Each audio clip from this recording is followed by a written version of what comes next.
la noche en la que se entregaron los premios Planeta hubo dos ganadoras.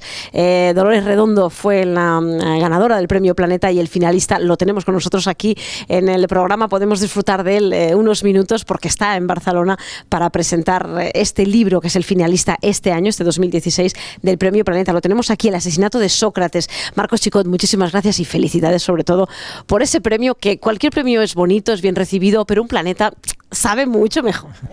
Por supuesto, es la mayor oportunidad que hay, es el mayor trampolín de las letras españolas, con lo cual, pues, muy feliz, claro. Comentábamos antes de empezar esta entrevista, es cierto que cuando un escritor busca alguna época de la historia en la que ambientar su novela para generar un escenario, ¿no? Hay ciertas épocas que dan mucho más juego o que pensamos nosotros que literariamente son mucho más interesantes, ¿no? Y tienen mucha más salsa y mucho más picante para una historia. Y no sé qué le pasaba a la pobre Grecia, que la habían dejado un poco olvidada, ¿no? Exactamente. La Grecia clásica es la época más maravillosa, más interesante que existe en la historia de la humanidad. Son unas décadas prodigiosas donde surgimos nosotros como ser humano. A veces digo que es una especie de Big Bang que se produce hace 2500 años, del cual surge el hombre, surge nosotros como nos concebimos. Pero es que surge todo, se alcanza la perfección en la arquitectura, en la escultura, aparece la democracia, tenemos los Juegos Olímpicos, aparecen los primeros pensadores con ese genio de Sócrates, aparece la historia, aparece la medicina, es que aparece todo en muy pocas décadas.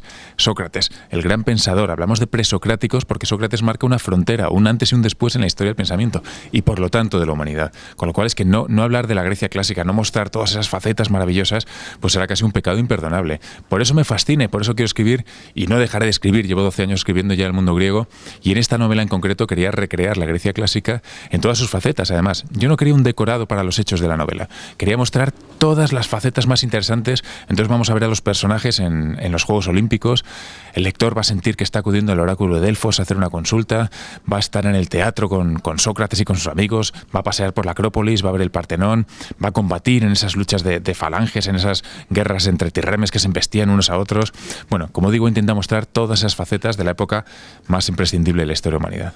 Es bonito esto que estás diciendo porque en esta época en la que incluso tenemos el cine en 3 dimensiones, la realidad virtual, ¿no? Yo creo que la literatura sigue siendo, junto a la imaginación que cada uno aporta, ¿verdad?, la mejor manera de viajar a cualquier época y a cualquier lugar, ¿no? Completamente. Sería carísimo hacer una novela fiel a una película fiel a lo que es esta novela, porque me permite recrear de la forma más minuciosa, más detallada y más impresionante, más imperial, más monumental posible todo lo que era aquello en realidad. Entonces lo puedes hacer en un libro y ya la imaginación del lector crea todo lo demás.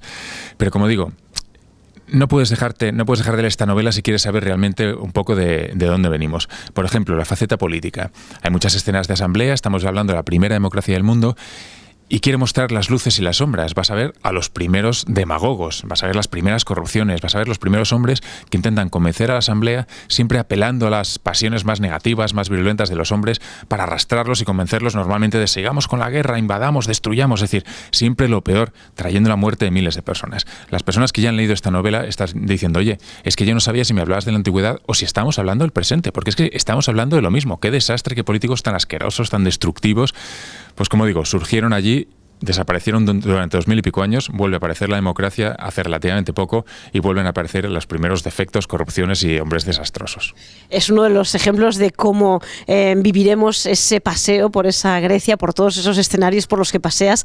Al protagonista, vamos a hablar de la historia, al menos vamos a dar 4 pinceladas del protagonista y de esos sucesos, de ese asesinato y bueno, y de todo lo que va a ir pasando a lo largo de las páginas. Sí, pues en el prólogo ya vemos un oráculo sobre la muerte de Sócrates que abre una intriga que se ramifica a lo largo de toda la novela y que no se cierra hasta la última línea del último capítulo. Además, lo he escrito de forma que ya sepas algo sobre la vida y muerte de Sócrates o no sepas nada, se te va a mantener la intriga hasta la última página. Primer capítulo, lo que vemos es una de las protagonistas, una mujer espartana, a la que le arrebatan al niño en el momento de nacer y lo abandonan para que mueran. Y es el propio padre el que abandona a ese niño por razones que luego vamos a ver. Bueno, es el hombre más terrible, este padre, este marido de esta mujer. De hecho, esta es una de las mujeres que más me interesa porque es una mujer, como todas en aquella Grecia, que no tiene derechos, que no puede elegir marido, que no es ciudadana, lógicamente, y tiene a este protagonista como marido, a este hombre terrible, con lo cual realmente es una mujer maltratada, ¿no? Deseando que el hombre muera y que jamás regrese de la guerra, pero el hombre, bueno, como aparte es un bestia que nadie puede con él, bueno, pues regresa una y otra vez. Y esta mujer, a pesar de esa vida terrible, jamás se doblega, ¿no? Tiene un coraje indomable, lucha por sus hijos, por diversos hijos que va teniendo. Es una novela muy extensa, 38 años. Vemos toda la vida de esta mujer, igual que otros personajes. Por supuesto, gran personaje, Sócrates. Pero Sócrates, tanto en su faceta más conocida, la histórica, el filósofo, ese hombre que vemos un poco como de lejos, como lo traemos más cerca, que es lo que más me interesa. Y vemos al Sócrates padre, tuvo 3 hijos. Sócrates marido, se casa con una mujer 40 años más joven que él. Vemos cómo era su vida conyugal. El Sócrates amigo, que sufre mucho cuando mueren sus amigos en las épocas de peste que vemos en la novela, en la guerra. Y el Sócrates soldado también. Esto es un gran desconocido, otra cosa que me decían los lectores. ¿Pero Sócrates era soldado? Digo, por supuesto, todos eran ciudadanos soldados. No había soldados profesionales, no había un ejército. En Esparta sí, bueno, Esparta más que tener un ejército, era un ejército. Pero en Atenas no, en Atenas los alfareros, los zapateros, los filósofos, la asamblea decidía por mayoría, arrastrada normalmente por estos demagogos de los que hablábamos, ir a la guerra y todo el mundo tenía que coger las armas. Sócrates cogía su lanza y contra el pueblo de enfrente a matarse, intentar clavarle la lanza al de enfrente o te la clavaba él a ti. Estas escenas además he querido detallarlas, recrear, porque conocemos perfectamente, sabemos, es histórico, que Sócrates estuvo al menos en esta gran guerra entre Atenas y Esparta en 3 batallas. Entonces digo, pues el Sócrates soldado que menos se conoce es el más interesante de recrear. Y por supuesto, sí, el Sócrates filósofo, dando pequeñas pinceladas, recorro toda su vida, los hechos principales y lo más importante de su pensamiento para conocer por qué es importante Sócrates.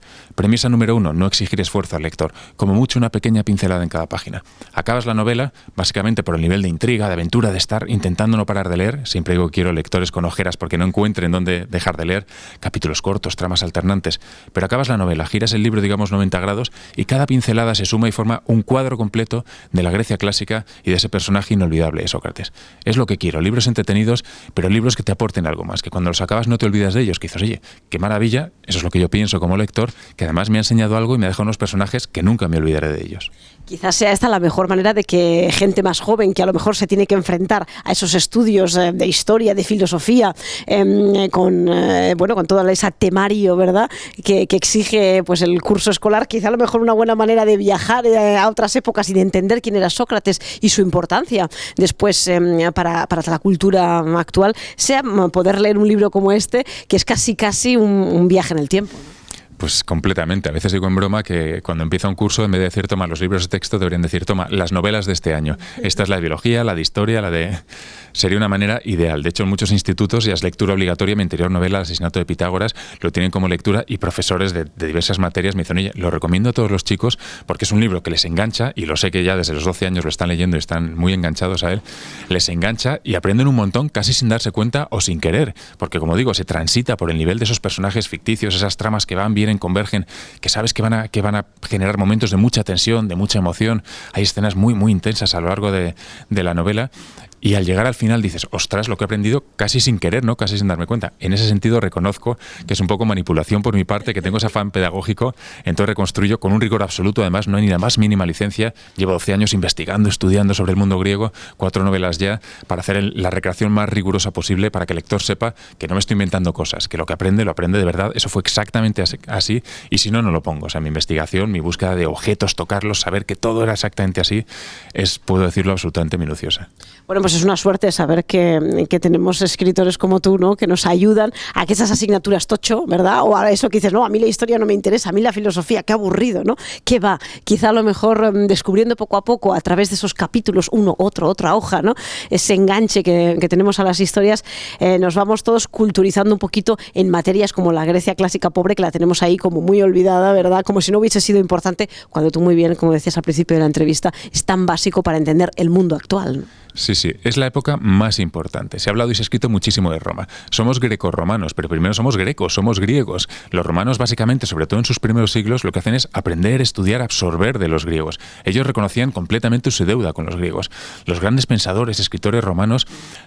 Hablamos del humanismo, por ejemplo, que cuando resurges en el Renacimiento, parece que realmente su primera semilla fue Roma, pero realmente los romanos, sí, Seneca dio ese lema del hombre es algo sagrado. Pero fue Sócrates, y ellos reconocían su deuda con Sócrates, el primero que empieza a pensar gira el foco del pensamiento, del interés del ser humano como ser reflexivo, al hombre, a la sociedad, a la moral. Por eso Sócrates es el padre del humanismo, es el padre del racionalismo, por su método, su lógica que aplicaba, destruyendo al que tenía delante, que se ve a lo largo de la novela como el que se pretendía sabio. Sócrates iba con su fórmula del solo sé que no sé nada, y decía, vale, yo sé que no sé nada, pero es que tú ni siquiera lo sabes. Y lo demostraba una y otra vez, tú no eres un sabio, no tienes conocimiento, solo tienes opiniones con pies de barro. Y eso lo hacía, era su vida, no era un poco a lo que se dedicaba, y se ve en la novela. Sócrates es el padre de la filosofía moral, es el primero que pone la moral ante todo. Toda su vida es una lección de justicia, esto se ve en la novela, anteponiéndolo como contraposición a los demagogos, ¿no?, cuyo interés era simplemente vencer independientemente de la verdad o justicia que hubiera en el argumento. Sócrates dice, no, la justicia ante todo. Por eso muere como muere también, por eso su muerte lo hace inmortal. Entonces, bueno, mostrar esto a mí realmente me fascina, y si Sócrates ha llegado hasta nosotros y su pensamiento, aunque esté un poco olvidado, pues es por razones imprescindibles que intento no asesinar sino resucitar en esta novela. Arrastrarás, crees tú, a un público joven, hoy día que interesa tanto que la gente joven se enganche tanto a la lectura como a la historia como al conocimiento en general. Completamente. Mira, te diré que yo, por ejemplo, me fascinan las series de televisión. Ha habido una revolución en los últimos años, sobre todo con estas series americanas y algunas españolas.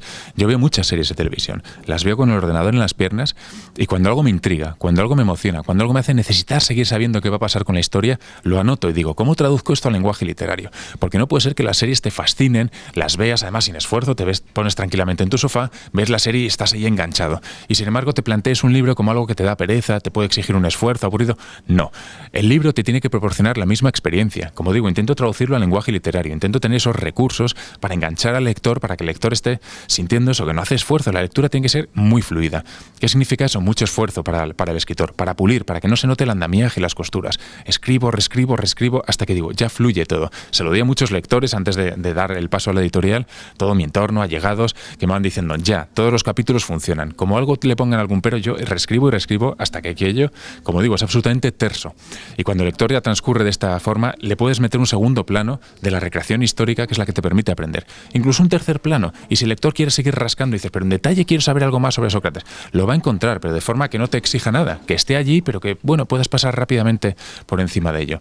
Ese es mi objetivo, y eso es por lo que creo que Pitágoras me han escrito personas desde los 12 hasta los 93 años, hombres, mujeres, con formación, sin formación, les interesa o no la novela histórica. Porque esto no es solo novela histórica, es una recreación histórica de una historia, de unas aventuras, de unas situaciones muy contemporáneas. Hablamos eso de mujeres maltratadas, mujeres que las casan contra su voluntad, hombres que aprenden un oficio, que luchan en la guerra. Estamos hablando de situaciones muy intensas, pero muy de la actualidad. El lector no va a tener la sensación de ver algo polvoriento, oxidado, antiguo, va a tener la sensación de estar viviendo. Yo intento que se experimenten las novelas como una vivencia, no como ser testigo de algo.